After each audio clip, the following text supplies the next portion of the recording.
Japanese yen sell-off continues as the week starts. In response to Japanese Prime Minister Abe's comments, Abe said on Sunday that it's important for the joint statement between the government and Bank of Japan to include the price goal of 2%.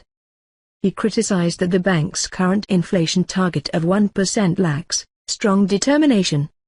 Also, he said that the next Bank of Japan governor to replace Shirakawa in May should be someone who would take bold monetary steps and is in line with our points. Meanwhile, it's reported that the ruling Liberal Democratic Party would consider buying up to 50 trillion yen of foreign securities to further weaken the Japanese currency. US dollar Japanese yen rose to as high as 89.66 and is heading towards the 90 psychological level.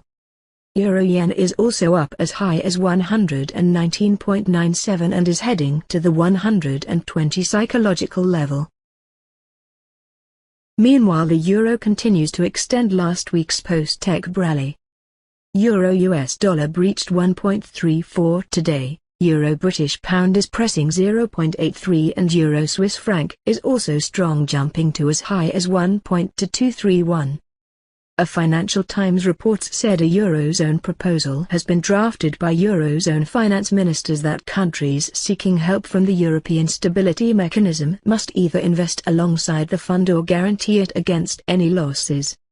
Last week, the outgoing Eurogroup chief Juncker said that the Eurozone should use the ESM to directly recapitalize banks and reduce the burden on countries. And that would be a significant step in breaking the link between indebted banks and Eurozone sovereigns.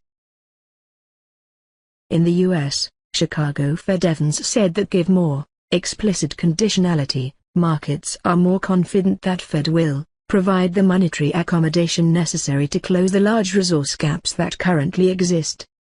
And the public can be more certain that we will not wait too long to tighten if inflation were to become a substantial concern. The comments were regarding the Fed's move to pledge to keep rates near zero until unemployment rate drops to 6.5% or as inflation expectations stays below 2.5%. A number of Fed officials will speak today, including Ben Bernanke and Rose Ingren. The Fed will also release its Beige Book economic report. In Australia, Treasurer Swan said that he's optimistic that 2013 will be a better year for the global economy. And one cause of optimism is recent evidence that China's economy appears to be stabilizing after economic conditions moderated in 2012. Swan noted that the global economy remains hostage to two familiar downside risks of the fiscal situation in the US and the debt crisis in Europe. But both sides of the Atlantic have recently made encouraging progress in dealing with these challenges. According to latest CFTC data, investors turned net euro short again on January 8 at 8,000 net shorts contracts after turning net long for the first time in 16 months last week. Yen net shorts continue to recede to 74,000 contracts compared to December's high of